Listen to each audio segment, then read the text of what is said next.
All right, so we are back for another deep dive.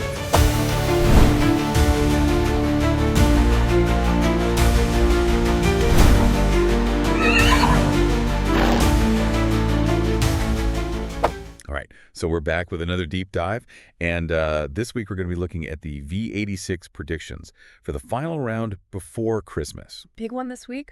It is a big one. This is the one where Jägersro and Solvalla are teaming up for 8 races. And the big question, as always, is can you predict all 8 winners? Okay, so let's just dive straight into V86-1 Jägersro. And right off the bat, we've got a potential nail-biter here, because most of the experts are calling this race wide open, meaning upsets are practically guaranteed. Yeah, I mean, we're already seeing some interesting disagreements right off the bat. Okay, like what?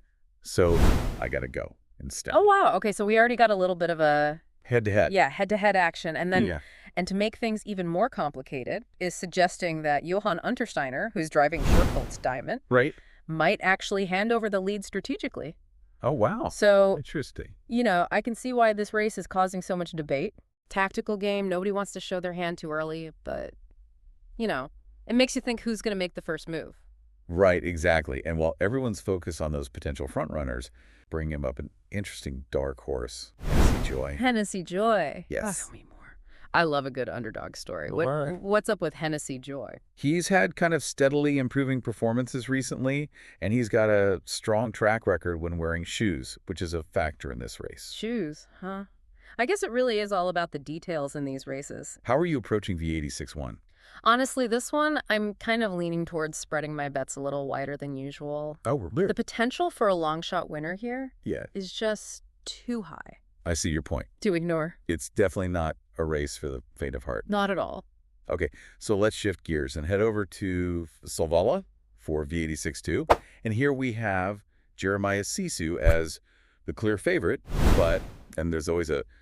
Well, they're concerned that adding shoes could negatively impact Jeremiah Sisu's performance. Okay. Remember our earlier discussion about shoe bias? Right. Some horses are just more sensitive to wearing shoes than others. So if shoes are a potential liability for Jeremiah Sisu, who are we looking at as a strong contender in this race? Well, interestingly, we have Frico, who seems to actually benefit from wearing shoes. Oh. He's coming off a strong win, and his history suggests he can handle the added weight just fine. So we got a horse who hates shoes Yes. and a horse who loves shoes. It's getting complex. It always is. And then there's Captain Nemo, Captain Nemo, yeah. who's attracting a measly 1% of the bets, despite having a decent track record even with shoes on. Right. It makes you wonder if the odds makers are missing something. Yeah, that's a big discrepancy. Huge. Could this be the dark horse that we need to keep an eye on? He's certainly worth considering. Okay, so before we move on, let's just quickly recap V86-2. We've got a potential shoe-related upset brewing with Jeremiah Sisu, a shoe-loving Frico, vying for the top spot, and a potentially undervalued Captain Nemo lurking in the shadows. It is a puzzle. Okay, so let's keep the momentum going with V86-3 back at Jägersro. And we're already off to a fascinating start. It's calling Madison Square Kiss a cold favorite, A cold favorite. meaning those high odds might be a bit of a mirage. A bit misleading. So what's the thinking there? Essentially, they're saying that the odds don't actually reflect the horse's true chances of winning. There's more to the story than meets the eye. Oh, I'm intrigued, and it sounds like they've got a specific horse in mind as a potential challenger. Yeah.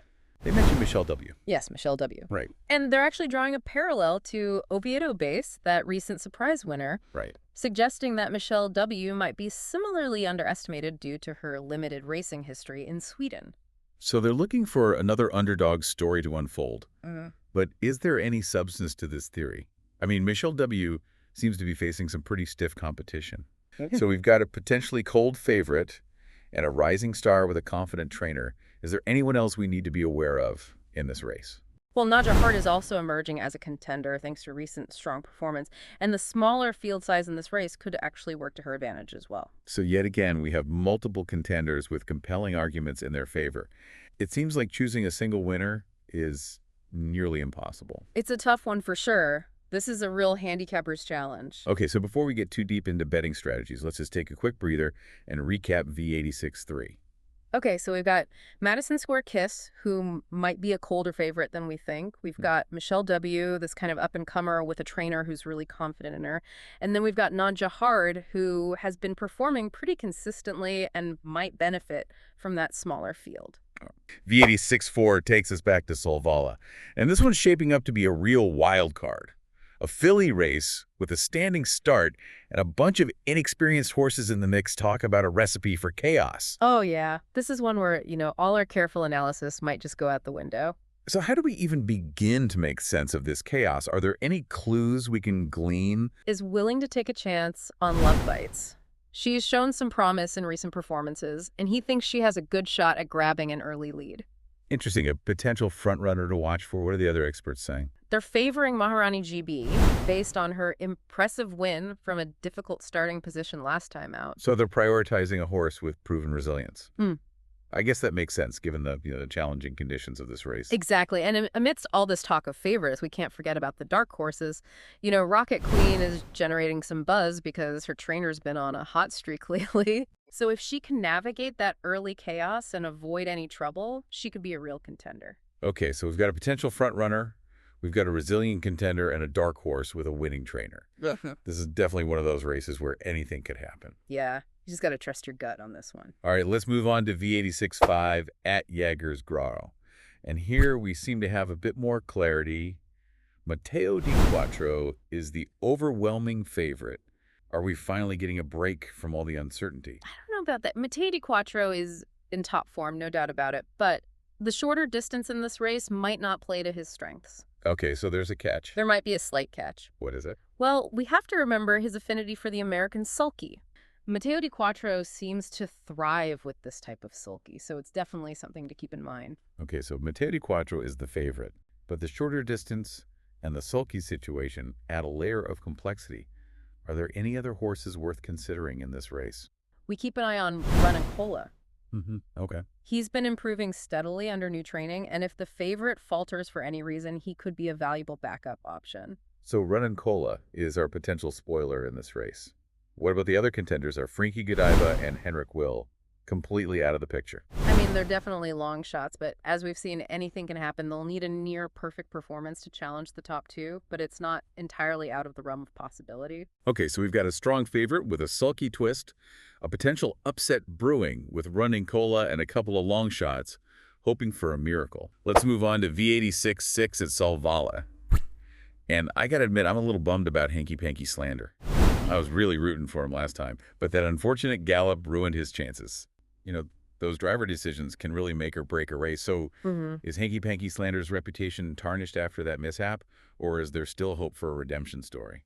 Well, despite the stumble, his underlying form is still strong, and those low odds, at 2%, are still enticing, and a Klein run could absolutely lead to victory. Okay, so a comeback is still on the table.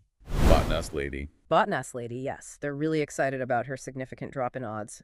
From 21.4% down to 3%, despite facing similar conditions to her previous strong performance. So the betting public seems to be catching on to something. Is there anything in particular that explains this sudden surge in popularity? Well, it could be a combination of factors. Her recent form, the competition in this race, maybe even some subtle changes in the track conditions. Sometimes it's those little nuances that can really make a difference. It's like a giant complex puzzle where all the pieces are constantly shifting. It really is. Okay, before we get lost in the analytical maze, let's do a quick recap of V86-6. All right, so we've got Hanky Panky Slander hoping for a redemption story. We've got Botnas Lady riding that wave of newfound popularity, and Electra Winner kind of quietly making her case as a potential dark horse. And we can't forget about David Bowie. Oh, yeah. David Bowie always lurking in the background, ready to pounce when the opportunity presents itself. He's a consistent performer who thrives when the favorable pace. That second-place finish on V75 recently is a testament to his potential. Absolutely. Okay, 2 more races to go. Let's head back to Jägersro for V86-7, a long-distance test where stamina and strategy will be key. Oviedo base, fresh off that impressive Swedish debut win, is the current favorite.